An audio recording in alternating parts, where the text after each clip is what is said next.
नमस्कार, अवध न्यूज़ पर आप सभी का स्वागत है। आज भारत के पूर्व प्रधानमंत्री अटल बिहारी वाजपेयी की दूसरी पुण्यतिथि है। आज हम उनके सीतापुर जनपद के कनेक्शन और आवागमन के बारे में बात करेंगे। पूर्व प्रधानमंत्री भारत रत्न से सम्मानित अटल बिहारी के वंशज सीतापुर जिले में कई जगह निवास कर रहे हैं।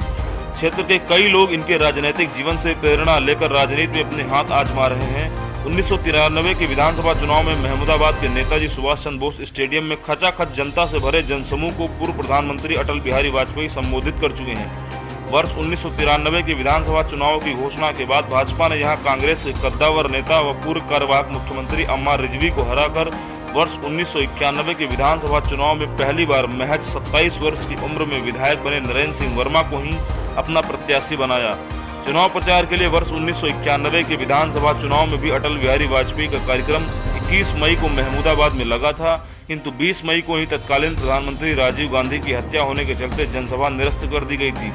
मध्यावधि चुनाव के दौरान वर्ष 1993 में पुनः नरेंद्र सिंह वर्मा के समर्थन में नेताजी सुभाष चंद्र बोस स्टेडियम में इनकी जनसभा का कार्यक्रम घोषित हुआ। जनसभा में क्षेत्र भर से बड़ा जनसमूह अटल बिहारी वाजपेयी को सुनने के लिए पहुंचा था।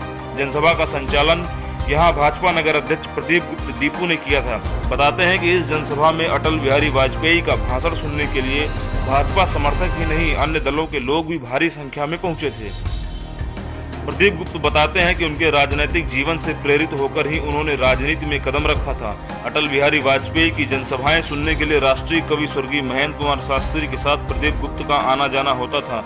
महमूदाबाद के शंकरपुर झिसनी में वाजपेयी परिवार के वंशज रह रहे हैं। बटेश्वर वाजपेयी के वंशज शंकरपुर झिसनी निवासी ओम प्रकाश वाजपेयी बताते हैं कि उनकी और अटल बिहारी वाजपेयी के परिवारों में 14 पीढ़ियों का अंतर है। करीब 4 वर्ष पूर्व ओम प्रकाश वाजपेयी पूर्व प्रधानमंत्री के भाई भगवतीधर वाजपेयी से मिलने जबलपुर गए थे। वहां 4 दिन रुकने के बाद भगवतीधर वाजपेयी के साथ वे दिल्ली उनसे मिलने गए, जहां बीमार होने के कारण इलाज चल रहा था। ओम प्रकाश बताते हैं कि वहां उनके भाई भगवतीधर ने उन्हें बटेश्वर वंश वृक्ष नामक वंशावली पुस्तक भी दी थी, जिसमें बहराइच व लखनऊ व सीतापुर जनपद में वाजपेयी वंशजों के निवास करने का जिक्र है। भारत रत्न पूर्व प्रधानमंत्री अटल बिहारी वाजपेयी को सीतापुर की माटी से गहरा ताल्लुक रहा है। पांचजन्य के पूर्व संपादक स्वर्गीय गिरीश चंद्र मिश्र के साथ पढ़े थे तो एक ही अखबार में साथ साथ कार्य भी किया। पड़ाव पर जनसभा संबोधित करने आए अटल जी ने लाल बाग चौराहे पर गिरीश मिश्र को देखा तो कार रुकवा कर उतर पड़े और कुशल क्षेम पूछी। लाल बाग पार्क में चुनावी रैली करने आए पूर्व प्रधानमंत्री ने गिरीश मिश्र के तत्कालीन आवास कसमंडा हाउस जाकर चाय भी पी थी।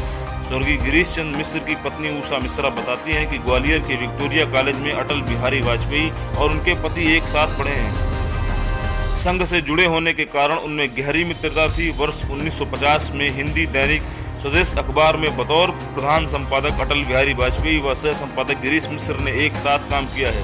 अटल जी के कहने पर ही 1952 से 1956 तक पांचजन्य के संपादक का दायित्व भी गिरीश चंद्र मिश्र ने निभाया था।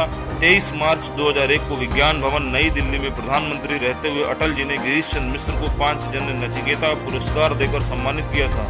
उसी दिन प्रधानमंत्री आवास पर उन्होंने दावत भी दी थी, जिसमें गिरीश मिश्र, उषा मिश्र व उनके पुत्र आशीष मिश्र भी शामिल हुए थे।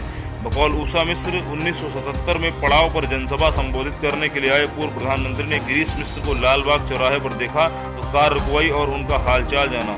2007-2008 में गिरीश चंद्र मिश्र का स्वास्थ्य खराब हुआ तो पूर्व सीएम अक्सर फोन करके उनकी कुशल क्षेम पूछा करते थे। 13 दिन की सरकार गिरने के बाद अटल बिहारी वाजपेयी ग्रास फार्म पर 1999 में जनसभा संबोधित करने आए थे, जिसके बाद उनका सीतापुर आगमन नहीं हुआ।